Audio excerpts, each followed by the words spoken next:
Boxing King Media in association with Boxro. Out here 2-3 days in a row, Tyan booth. Just want to get your reaction to a successful night for The Zone and Misfit Promotions. Yeah, it was a bit all over the place. It was entertaining, you know what I mean. But yeah, I think I'd fuck them up, you know. I'm not trying to be a cunt, but like just that level was just like really, really low. I didn't get anywhere in boxing, but I think I might have to make a little YouTube comeback, you know. I think you should as well. We spoke about it the other day. Were you impressed by anyone tonight? I was impressed by their hearts, some of them, you know what I mean. They don't need to do this. KSI, how much? We'll see. I think he lost 2.9 million, you know, on crypto, and he seems to have got over it pretty quick. So he's got money on it, KSI. Someone from the zone said he gets about 200 grand a month, you know, from ad revenue. Did you know that? On Decent. YouTube, that's why you're doing it Yeah. as well. Huh? That's why you're doing it as well, isn't it? No. Boxing's too hard. I want to come back, but not really at any kind of high level. 'Cause it's too hard to, you know, be really disciplined and that. So I'll fight one of these. What about Salt Puppy? A lot of people are talking about his knockout. He looked like a proper fighter with proper punching technique. What did you make of that? Bro, I'm nearly 40 years old. I don't know who these fuckers are, man. I've got no idea at all. Like, you chucking these names, Salt Puppy, no, I don't know who that is, man. He was the Filipino guy. Yeah. Whatever, they're doing well. What about Slim, the tall guy from New York who threw a solid right hand and laid his guy out on the ropes? That's what people want to see, don't they? Knockouts. I think there was like, most of them were stoppages, weren't they, today? That's what people want to see. When I used to box, I used to like just tip tap around, move around. Really boring, really negative. So I didn't really sell tickets, you know what I mean? And when I did sell tickets, they didn't want to come to the next one after that because I was just pissing about. And people want to see knockouts, and we've seen a lot of them today. It's good to see, man. What did you make of KSI's opponents? Because he's had a lot of stick online. True Geordie was doing the commentary. He described him as a piece of piss. Yeah, boxing's just mad. I don't know. They were both shit, weren't they? What else do you say? They were terrible. They were garbage. But How much money do you reckon they must have been paid? The guy from Mexico who was awful. we've got no idea, but we want to know. I think that will make boxing more interesting, you know, if we knew exactly how much these boxers were getting. I was in a room with Kell Brook, you know, after his fight with Golovkin, and he said, how much do you think I earned for the Golovkin fight? And I said, 8 million. And he said, no, not that much. He said, no. So I said, 4 million.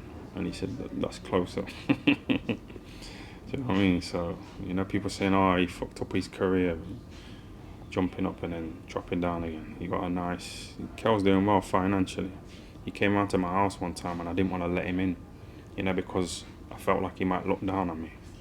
Because he's a multi-millionaire. Do you know what I mean? Did he look down on you? I didn't let him in. I just asked him to wait outside in the car, you know what I mean? I didn't want to fucking embarrass myself, man. Need to get to that level. See if YouTube takes me there. I think it will, man. With regards to KSI, when he won, he called out Andrew Tate, Tommy Fury, Jake Paul. He laid all the names out. Do you think he's ready for any of them names? Tommy Fury, I'm not really interested in him. He's just, I don't know, he's just... What's he doing? Is he living off Tyson, or is he like into the celebrity life of Love Island? And he's not really a real fighter. But his dad, what's his dad called? John Fury. Probably made him feel a bit guilty about not being a fighting man.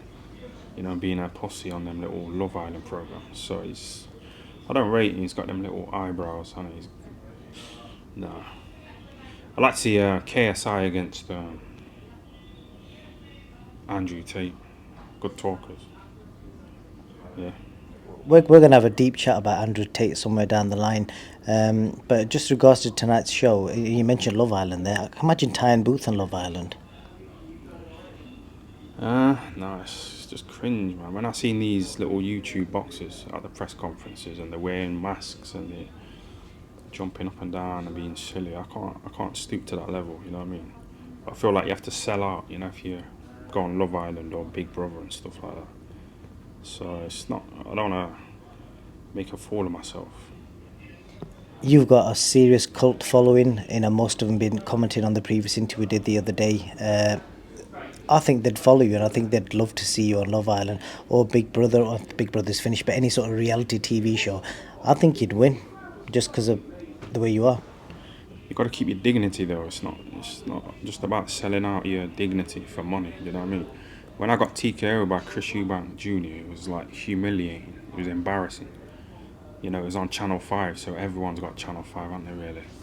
It's not like having to subscribe to DAZN. You know, everyone's got Channel 5, so most people who I know, you ask them the highlight of my career, they'll say getting beat by Eubank. So it was a bit humiliating, so I'm not willing to just, sell myself out to go on Love Island and embarrass myself again. That's a fair point, Tyan. Just so fans will be wondering what happens now. It's like what? It's nearly 1 o'clock in the morning. The show's done. You've got your YouTube content, but what's Tyan Booth going to do now? You want me to say something sexual, don't you? To try and sex up the channel, yeah? Sex sells. Yeah, we're gonna go and have a little after party. Me and Kugan have like kissed and made up a little bit. Do you know what I mean? So we're gonna go and fucking chat to some ring card girls, I think.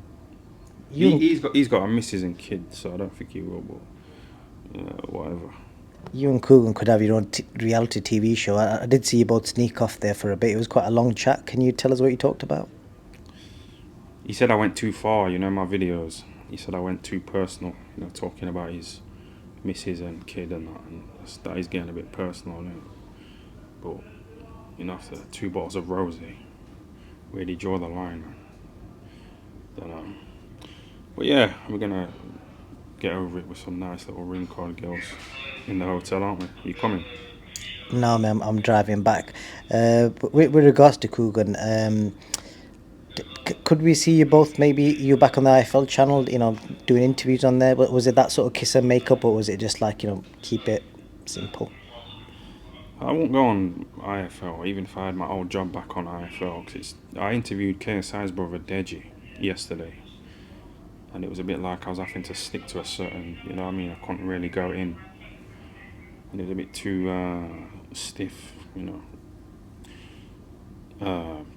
media friendly, corporate, but it was a bit boring. It was on my YouTube channel, TyFL TV. Do you mind me plugging? Plug it all you want, man. Yeah, we'll pin it to the top of this post. With regards to your followers, it's a cult following. They love what you say. How do you reckon they'll react to you and Kugan kissing and making up? I don't think they'll like it. They like negativity, don't they? They love arguing and fucking stuff like that. Negativity spreads quicker than positivity, yeah? So if you gave like £10 to a homeless person, no one would care. But if you beat up a homeless person, that would spread quicker, yeah? Definitely. I agree with you there. I feel like I'm eating into your grafting time because it's nearly 1 in the morning. I think you need to get to this hotel and start grafting. Yeah, we're gonna go, man. You're acting like you're not gonna come. You're coming, man. Come on, get your bag ready. Ready, yeah? Let's go.